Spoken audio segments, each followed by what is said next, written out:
Let's talk about IBM. So now Yeah. IBM was really interesting for me. I covered Think a number of years ago. Hmm.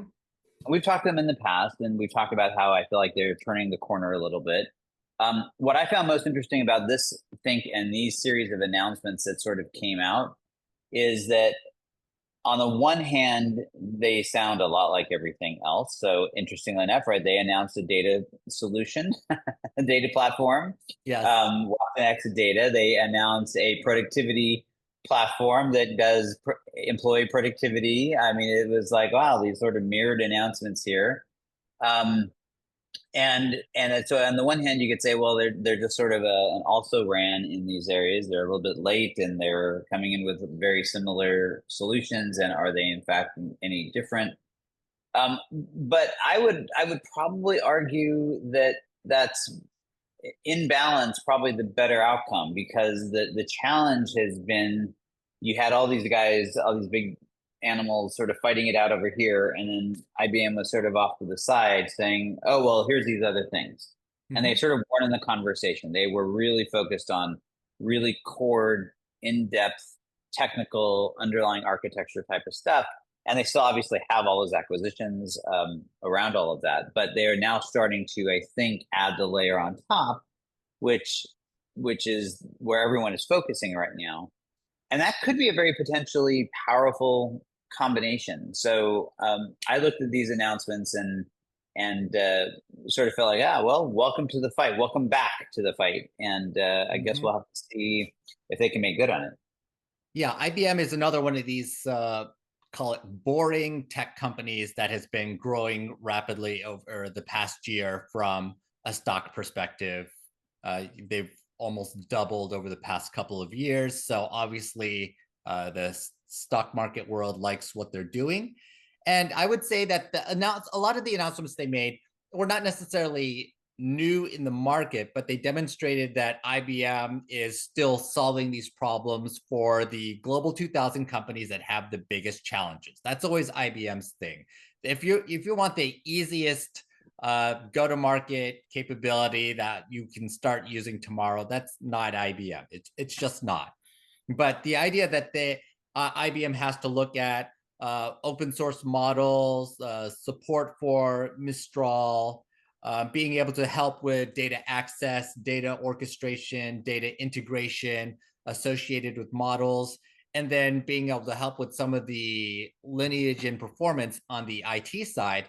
I think that shows how IBM is being pushed to support AI at the end of the day. All of these capabilities.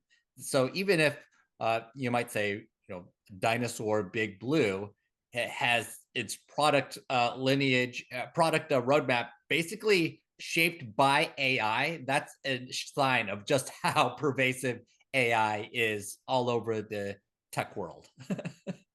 Well, and I do think it's interesting. So IBM, I would say largely, or maybe to a far greater degree, has the problem I just talked about with ServiceNow, and that they have been all over the place. They've had all these acquisitions. They haven't done, in my opinion, a great job of integrating them at least into a compelling integrated story about how all these different solutions solve their problems. And yet they have been pretty universally good acquisitions. There's another one that they recently announced, which is the acquisition of DataStax, which Yes. really has two major products. Of course, they have both very closely linked to agentic AI. So they of course have a vector database, and then they have the LangFlow, which is the commercialized version of LangChain, which is an AI agent studio. And these are huge pickups, right? Huge pickups in the world of agentic Mm-hmm. AI. I increasingly look at IBM as sort of a building block company. They have all these underlying components, to your point, for the biggest companies in the world that need all of this, and they need them industrial grade, they need them supportable, all of that sort of stuff. And I think IBM has sort of been quietly building all of that. The question will be is if they can pull this together into a story that is relatable, that people can understand. Because I think, and this is the same challenge I think for ServiceNow, is that it's really, when you have this much breadth, it's just hard to get your head around it. It's just, it's hard to focus on, well, what the heck are you selling, and how can this actually add value to me, and how do all the pieces fit together? Um, but I think the position, I think in general I like this messaging and this positioning better than what they've been doing in the past as far as bringing it Mhm. together. Minus the Watson X thing, I just wish they would have just let Watson die a nice easy death a few years back. But whatever. That aside, I think it's much better. Yeah, I have a soft spot in my heart for Watson. I feel like that was a big bet IBM took, and although it didn't work, I think it at least showed them trying to do something that was different. And they obviously learned from marketing AI the first time. They have, for better or for worse, they have been through all of the challenges that exist already in messaging AI. So this is the second time around. It might have been an expensive lesson to learn, but they definitely seem to have learned it in terms of how to not overpromise this time around and to basically provide stepwise announcements as they happen.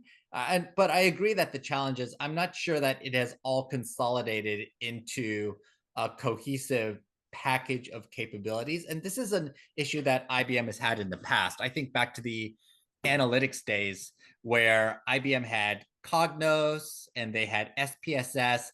They had all, and of course, they had their database capabilities, and it never quite all came together into that data and analytics package. And now they have now IBM has kind of a similar problem where they have the API agents, they have models, they have their visibility capabilities, they have DevOps capabilities, they have Red Hat. They have all these pieces of the puzzle that are associated with AI deployment. And can it come together into a story that the market buys as IBM being an enterprise AI vendor? Uh, or will it just be a bunch of little pieces that never quite come together into the multi-million-dollar package that IBM wants? Yeah, it's going to be the big question. I think they have a massive opportunity because of their footprint, because of the organizations that they're the companies that they've purchased, and therefore the various platforms that they have. They have so many touch points into the enterprise. If they can figure that out, and I feel like they're getting closer. I think we're going to be talking, 6 to 12 months from now about how IBM has sort of stepped it up. I have this sense that they are going to really kind of figure it out. And again, if I compare and contrast, and I don't know why we're picking on SAP today, but if I compare and contrast to SAP and some of their moves, they've made some decent moves recently. But in general, I think SAP is just sort of like Oracle. I feel like these two companies are just sort of, they're trying to do a little bits around the edges, but for the most part, all their money is in their bread and butter business that is just sort of there. It's too expensive to undo, at least for now, and so they're just sort of treading water. Whereas I look at IBM and I feel like they've been much more aggressive in acquisitions, in smart acquisitions. They're all part of the future and where this is going. So I have a feeling we're going to be talking a lot more about IBM's as a player in all of this as this goes on. Yeah, HashiCorp and DataStax, Apptio, Turbonomic, a lot of nice pieces of for market leaders that give a lot of visibility to IT. Yeah. Mhm. Yeah.